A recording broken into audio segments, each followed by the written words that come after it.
ನೋಡಿ, ಹಲವಾರು ದಿನಗಳಿಂದ ನಮ್ಮ ಕೃಷಿ ವಿದ್ಯಾರ್ಥಿಗಳು ಪ್ರೊಟೆಸ್ಟ್ ಮಾಡ್ತಾ ಇದ್ರು. ಅವರ ಬೇಡಿಕೆ ಏನಿತ್ತು ಅಂದರೆ, ಅವ್ರು ಮಾಡ್ತಾ ಇರುವಂಥ ಸಿಲೆಬಸ್ಸು ಮತ್ತು ಇಂಜಿನಿಯರಿಂಗ್ನಲ್ಲಿ ವ್ಯತ್ಯಾಸ ಇದೆ.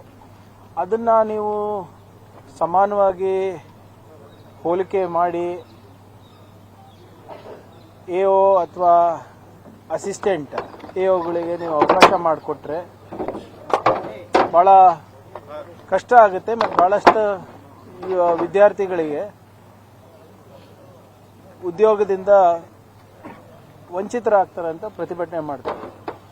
ಅದೆಲ್ಲ ಸಾಧಕ ಬಾಧಕ ನೋಡಿದ್ಮೇಲೆ ನಮಗೆ ತಿಳಿದು ಬಂದಿದ್ದೇನಪ್ಪ ಅಂದರೆ, 2022ರಲ್ಲಿ C&R ರೂಲು ಹಿಂದಿನ BJP ಸರ್ಕಾರ ಚೇಂಜ್ ಮಾಡಿದೆ. ಸೊ ಆ ಲೋಪವನ್ನು ತಿದ್ದಬೇಕು ಅಂದರೆ 2-3 ತಿಂಗಳಾಗುತ್ತೆ. ಮತ್ತು ಅದರ ಹೊರತುಪಡಿಸಿ ಇನ್ನೂ 3-4 ಬೇಡಿಕೆಗಳು ಕೂಡ ವಿದ್ಯಾರ್ಥಿಗಳಿತ್ತು. ಸೊ ಅವೆಲ್ಲನೂ ಕೂಡ ಪರಿಶೀಲನೆ ಮಾಡಬೇಕಂದ್ರೆ ಒಂದು ತಾಂತ್ರಿಕ ಸಮಿತಿಯನ್ನು ರಚನೆ ಮಾಡಿ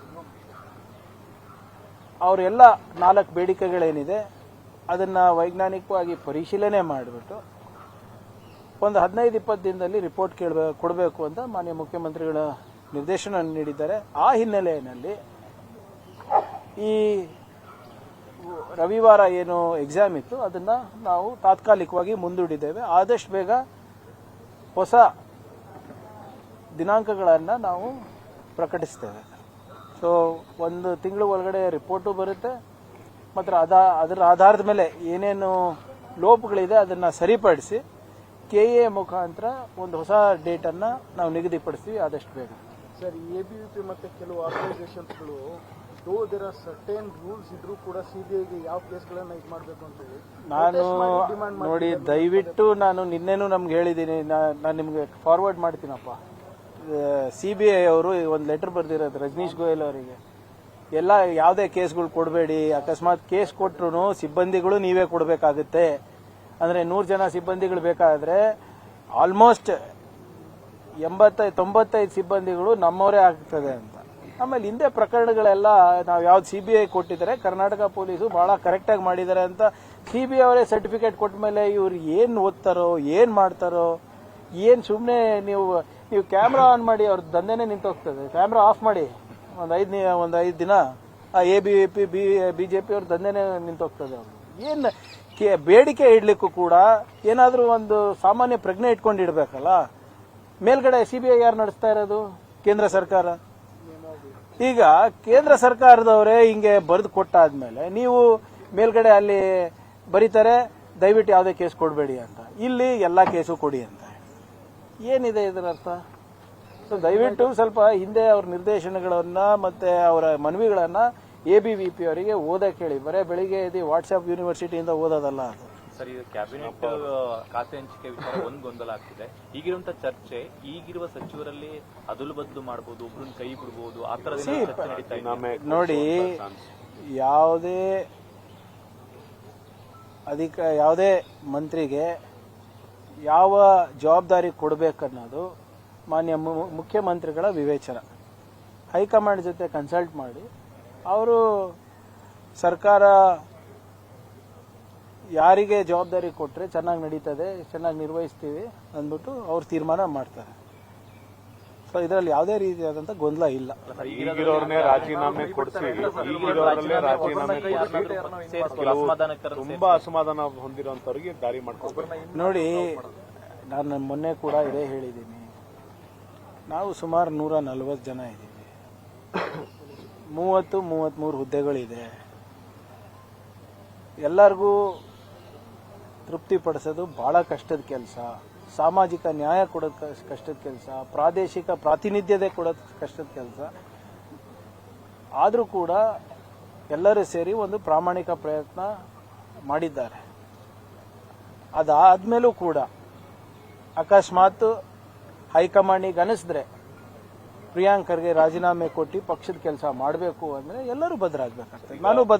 ನಾನು ಬದ್ಧನಿದ್ದೇನೆ ಅದಕ್ಕೆ. There is no going back on what high command intends to do. ಆಯ್ತಾ? ಈಗ ಇಲ್ಲ, 1 ನಿಮಿಷ ಅಭಿಯವರೇ, ನಾನೇನು ಹೇಳ್ತಾ ಇದ್ದೀನಿ ಅಂದರೆ, ಪಕ್ಷ ನಿರ್ಧಾರ ತಗೊಳ್ಳಿ. ಯಾರಿಗೆ ಏನು ಜವಾಬ್ದಾರಿ ಕೊಡಬೇಕು, ನನಗೆ ನಾಳೆ ಪಕ್ಷದ ಜವಾಬ್ದಾರಿ ಕೊಡಬೇಕು ಅಂದರೆ yes I have to take it up. ಈಗ ಪಕ್ಷದ ಆಶೀರ್ವಾದದಿಂದ, ಜನರ ಆಶೀರ್ವಾದದಿಂದ, ನಮ್ಮ ಕಾರ್ಯಕರ್ತರ ಆಶೀರ್ವಾದದಿಂದ ಇವತ್ತು ನಾನು ನಿಮ್ಮ ಮುಂದೆ ನಿಂತಿದ್ದೀನಿ. ನಾನು ಇಲ್ಲಪ್ಪ ಸಾಕಾಯ್ತು, ನೀನು ಈಗ ಪಕ್ಷದ ಕೆಲಸಕ್ಕೆ ಹೋಗು ಅಂದರೆ I have to do it. There is no choice. ಎಲ್ಲರಿಗೂ ಅನ್ವಯ ಆಗ್ತದೆ, ನನಗೂ ಅನ್ವಯ ಆಗ್ತದೆ, ಯಾರಿಗಾದ್ರೂ ಅನ್ವಯ ಆಗ್ತದೆ. ಆಮೇಲೆ ಅದರಲ್ಲಿ ಅಸಮಾಧಾನ ಪಡುವಂತ ಯಾವುದೇ ಇದು ನನ್ನಲ್ಲಿಲ್ಲ. ಲೇಟೆಸ್ಟ್ ಎಕ್ಸಾಂಪಲ್ ಈ ಕೃಷ್ಣಪ್ಪ ಅವ್ರ ಮನೆಗೆ ಡಿ.ಕೆ ಅವರು ಹೋದ್ರು, ಹರಿಪ್ರಸಾದ್ ಅವರು ಹೋದ್ರು, ಸುರ್ಜೇವಾಲಾ ಅವರು ಹೋದ್ರು. ಅವ್ರು ಹೇಳ್ತಿರೋದು ತುಂಬಾ ಕ್ಲಿಯರ್ ಇದೆ, ನಾವು ಮಿನಿಸ್ಟರ್ ಕೊಡಬೇಕಿತ್ತು, ಕೊಟ್ಟಿಲ್ಲ. ಮುಂದಿನ ದಾರಿ ನಮಗೆ ಗೊತ್ತಿದೆ ಅಂತ ಬಹುತೇಕ ಮಾತಾಡೋರೆಲ್ಲರೂ ಕೂಡ ಮುಂದಿನ ದಾರಿ ನಮಗೆ ಗೊತ್ತಿದೆ ಅಂತ ಪರೋಕ್ಷವಾಗಿ ಹೇಳ್ತಿರೋದು. ನಾವು ಇಂಡಿಪೆಂಡೆಂಟ್ ಆಗೋ ಅಥವಾ ಬೇರೆ ಪಾರ್ಟಿ ಜೊತೆ ಹೋಗ್ತೀವಿ ಅಂತ. ಇದು ನೋಡಿ, ಆಗುತ್ತೆ. ಯಾರು ಏನು ಹೇಳ್ತಾ ಇದ್ದಾರೆ ಅದಕ್ಕೆ ಬೇರೆ ರೀತಿಯಾದಂಥ ಅರ್ಥ ನಾವು ತಾವು ಮಾಧ್ಯಮದವರಾಗಲಿ ಅಥವಾ ನಾನು ಪಕ್ಷದ ಕಾರ್ಯಕರ್ತನಾಗಲಿ ನಾನು ಹೇಳೋಕ್ಕಾಗೋದಿಲ್ಲ. ಅದೇನೇ ಇದ್ರೂ ವರಿಷ್ಠರಿದ್ದಾರೆ, ಅವ್ರು ತೀರ್ಮಾನ ತಗೋತಾರೆ. ಕೃಷ್ಣಪ್ಪ ಸಾಹೇಬ್ರಿರೋ ಅನುಭವನೂ ಬೇಕು ನಮಗೆ, ಪ್ರಿಯ ಕೃಷ್ಣ ಅವರ ಯುವ ಉತ್ಸಾಹನೂ ಬೇಕು ನಮಗೆ. ಅದು ಬರೀ ಇವರಿಬ್ಬರಿಗೆ ಸೀಮಿತ ಅಲ್ಲ, ನಮಗೆ ಎಲ್ಲ 100 ಜನ ಸೇರಿದ್ರೆ ತಾನೇ ನಾವು ಪಕ್ಷ ಕಟ್ಟಲಿಕ್ಕೆ ಆಗಬೇಕಾಗುತ್ತೆ. Everybody is important to us. ಖಾತೆ ಹಂಚಿಕೆ ಯಾಕೆ ವಿಳಂಬ ಆಗ್ತಿದೆ ಅಂತ? ಯಾಕಂದ್ರೆ 4 ದಿನ ಆಯ್ತು ಪ್ರಮಾಣ ವಚನ ಸ್ವೀಕಾರ ಮಾಡಿ, ಇನ್ನು ಕೂಡ ಖಾತೆ ಹಂಚಿಕೆಗಳಾಗಿ ಮುಂದಿನ ವಾರದಿಂದ ಸೆಷನ್ ಇದೆ. ಇಲಾಖೆ ಬಗ್ಗೆ ಖಂಡಿತವಾಗಿ ತಾವು ಹೇಳೋದು ನಿಜ ಇದೆ. ಒಂದು ವಾರ ಟೈಮ್ ಕೊಟ್ರೆ ಎಲ್ಲರಿಗೂ ಅವರವರ ಇಲಾಖೆ ಬಗ್ಗೆ ಹೆಚ್ಚು ಮಾಹಿತಿ ಪಡೆದು ಸದನದಲ್ಲಿ ಇನ್ನ ಕಟ್ಟುನಿಟ್ಟವಾಗಿ ವ್ಯವಸ್ಥಿತವಾಗಿ ಏನು ವಿರೋಧ ಪಕ್ಷದವ್ರು ಇರ್ಬೋದು, ಸಾರ್ವಜನಿಕರ ಪ್ರಶ್ನೆಗಳಿಗೆ ಉತ್ತರ ಕೊಡ್ಬೋದಾಗ್ತದೆ. ಆಗುತ್ತೆ, ಇವತ್ತಿಲ್ಲ ನಾಳೆ ಆಗುತ್ತೆ. ಕುರುಬ ಸಮುದಾಯ ಶಾಸಕರು ಅಸಮಾಧಾನಗೊಂಡಿದ್ದಾರೆ, ಎಸ್ಪೆಷಲಿ ಸಿದ್ದರಾಮಯ್ಯನವ್ರ ಮೇಲೆ ಅಂತ ಚರ್ಚೆಗಳಾಗ್ತಿದ್ದಾವೆ. ಅದೆಷ್ಟು ಮಟ್ಟಿಗೆ ಸರಿ?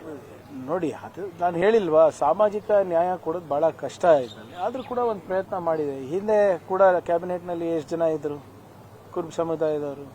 CM ಅವರೇ ಇದ್ರು, ಪ್ಲಸ್ ಭೈರತಿ ಸಾಹೇಬ್ರು ಇದ್ರು, ಇಬ್ರು ಇದ್ರು. ಈಗಲೂ ಅದೇ ನಮ್ಮ ನ್ಯೂಮರಿಕಲಿ ಅದೇ ಕಂಟಿನ್ಯೂ ಆಗಿದೆ. ಇನ್ನ ಹೆಚ್ಚು ಬೇಕಂತ ಎಲ್ಲ ಸಮುದಾಯದಗಳು ಬೇಡಿಕೆ ಇರ್ತದೆ. ಯಾಕಂದ್ರೆ ಅಧಿಕಾರ ಸಿಕ್ಕಿದ್ರೆ, ಒಂದು ಕುರ್ಚಿ ಸಿಕ್ಕಿದ್ರೆ ಸಮಾಜಕ್ಕೆ ಇನ್ನ ಹೆಚ್ಚು ಬಲ ಬರ್ತದೆ, ಇನ್ನ ಹೆಚ್ಚು ರೀತಿಯಾಗಿ ನಾವು ಸೇವೆ ಮಾಡಬಹುದು ಅಂತ ಎಲ್ಲ ಸಮುದಾಯದ ಜನರಿಗೂ ಇದೇ ಇರ್ತದೆ. ಆದರೆ ನಮಗೆ ಸಂವಿಧಾನಿಕವಾಗಿ ಒಂದು ಲಿಮಿಟ್ ಇದೆ, 15% ಅನ್ನ ನಾವು ದಾಟ್ಲಿಕ್ಕೆ ಆಗೋದಿಲ್ಲ. ಸರ್, ನಿನ್ನೆ ಬಿಜೆಪಿ ಅವ್ರನ್ನ ನೀವು ಪ್ರಶ್ನೆ ಮಾಡಿರಲಿಲ್ಲ ಅಂದ್ರೆ ಅದು ವಿಪಕ್ಷ ನೀವು ಲಿಂಕ್ ಕಳಿಸ್ತೀನಿ ಅಂದ್ರೆ ಯಾರು ಕಳಿಸಿಲ್ಲ. ವಿಪಕ್ಷ ನಾಯಕರು ಪ್ರಶ್ನೆ ಮಾಡಿದ್ರು. ಆಡಿಯೋ ನೀವು ಇಟ್ಕೊಂಡಿರೋ ಬದಲು ಗೃಹ ಸಚಿವರು ಕೊಟ್ರೆ ಅವ್ರು ಅದನ್ನ FIR ಮಾಡಿಸ್ತಾರೆ, ಅದನ್ನ ಫೋರೆನ್ಸಿಕ್ ಕಳಿಸ್ತಾರೆ ಅಂದಾಗ ಅವ್ರೊಂದು ಹೇಳ್ತಾರೆ, ಸರ್ ನಾನೇ ತಗೊಂಡೋಗಿ ಕೊಟ್ಟು ಅವ್ರು FIR ಮಾಡಂಗಿದ್ರೆ ಅವ್ರು ಯಾಕೆ ಗೃಹ ಸಚಿವರು ಆಗಬೇಕು? ಈಗಾಗಲೇ ಸಾಮಾಜಿಕ ಜಾಲತಾಣದಲ್ಲಿ ಬಂದಿದೆ, ಸುಮೋಟೋ ತಗೊಳ್ಳಿ. ಆಮೇಲೆ ನೀವು ಬ್ರದರ್ ಅಂತ ಹೇಳಿದ್ರಲ್ಲ, ಅವರು ಕರೆಕ್ಟ್ ಆಗಿ ಗೃಹ ಮಂತ್ರಿ ಕೆಲಸ ಮಾಡಿದ್ರೆ ನಾನು ಬ್ರದರ್ ಅಂತ ಒಪ್ಕೊಳ್ತೀನಿ. ಆಯ್ತು, ಸೋಮೋಟೋ ಅಂದ್ರೆ ಅವ್ರು ಹೇಳಿರೋದಕ್ಕೆಲ್ಲ ನಾನು ಸೋಮೋಟೋ ತಗೊಳಕ್ ಹೋದ್ರೆ ಆಯ್ತು, ಇಲ್ಲದ್ರೆ ನೀವೆಲ್ಲ ಹೇಳಿದ್ದು ಸೋಮೋಟೋ ತಗೊಳಕ್ ಹೋದ್ರೆ ನಂದು ಅದೇ ಕೆಲಸ ಆಗ್ತದೆ. ಈಗ ಸೋಮೋಟೋ ಯಾವಾಗ ತಗೋತೀವಿ ಅಂದ್ರೆ ಯಾವಾಗ ಪ್ರಕರಣಗಳು ಗಂಭೀರವಾಗಿದೆ ಅಂತ. ಈಗ ನೀವು ನಿಮ್ಮ ಪ್ರಕಾರ ಗಂಭೀರವಾಗಿದೆ, ನಾವು ಪರಿಗಣಿಸಬೇಕು ಅಂದ್ರೆ ಕೊಡಿ ನಮಗೆ, ಯಾಕಂದ್ರೆ ಸೋರ್ಸ್ ನಿಮ್ಮ ಹತ್ರ ಇದೆ ಅಲ್ಲ. ಈಗ ಸೋಮೋಟೋ ತಗೋತೀನಿ, ನನಗೇನಿಲ್ಲ. ಬಟ್ ಅವರೇ ಸೋರ್ಸ್ ಕೊಡ್ಬೇಕಲ್ಲ ನನಗೆ, ಯಾಕಂದ್ರೆ ಅವ್ರು ಬಹಿರಂಗ ಮಾಡಿದ್ರು. ನಿಮ್ಗೆ ನೆನಪಿದ್ರೆ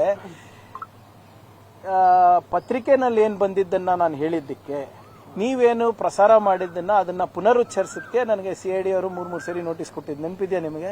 PSI ಗಣದಲ್ಲಿ what was showcase telecast and broadcasted ಅದನ್ನ ಹೇಳಿದ್ಕೆ ನನಗೆ ಇದು ಕೊಟ್ಟರು. ನಾವು ಹಂಗೆ ಮಾಡೋಕ್ಕಾಗ್ತದ ಸರ್? ಅವರು ಪಾಪ MLA ಇದ್ದಾರೆ, ಕೌನ್ಸಿಲ್ ಇದ್ದಾರೆ, ಮೆಂಬರ್ಸ್ ಇದ್ದಾರೆ, ನಾವು ಅವರಿಗೆ ಹಾಗೆ ನಡ್ಸ್ಕೊಳಕ್ ಆಗೋದಿಲ್ಲ.